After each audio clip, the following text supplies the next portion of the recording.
Hello and welcome to this 7th pitfall of spiritual practice.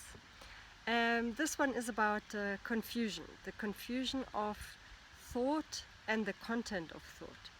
So one could think that it's quite obvious, okay, what is thought and what is not thought. But because the mind does it so seamlessly, it blends it in.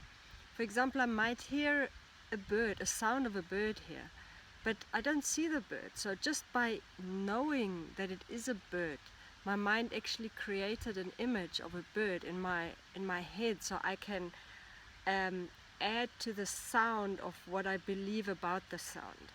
And this goes all the time. It's happening all the time in a million different ways. You know, we hear somebody say something and we interpret it automatically. We put a motive in it, we put a history with it.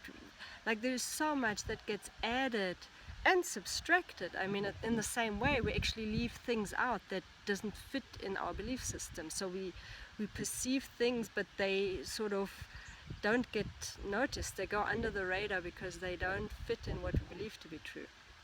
So to be really vigilant, what is thought and what is not thought, what is a concept, what is made up, and what is true perception.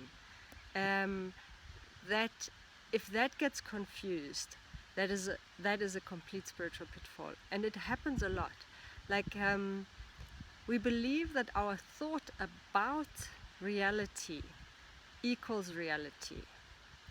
For example, if I say something very obvious, like it's daytime, okay? So this is true, you know, it's true because it is daytime, it's light, the sun is out, everybody knows this is day. But daytime is already a concept, you know, it doesn't actually, it has nothing. No thought can be true. A thought is always a concept. It's like a placeholder in my mind about something that has a pendant in direct experience. So this is what thought is, and it's never really true, because a thought is always a part of the whole thing. It takes like one thing out of the whole and tries to describe it in a way. And it's helpful to have concepts, because it helps us to be orientated in the world. It helps us to plan, to calculate, you know, it's to communicate. It's important to have that, but it's as important to know the difference, to be able to distinguish when is it thinking and when is it true perception. So the way to use this in your spiritual practice is to, when you sit down to meditate, for example, to really become aware of only sense perceptions without stories around them. Like if you hear a sound, to just hear the sound, and then when you name it, to be aware that this is what you add to it. And when you hear a voice, to only hear the voice without the meaning, what the words mean.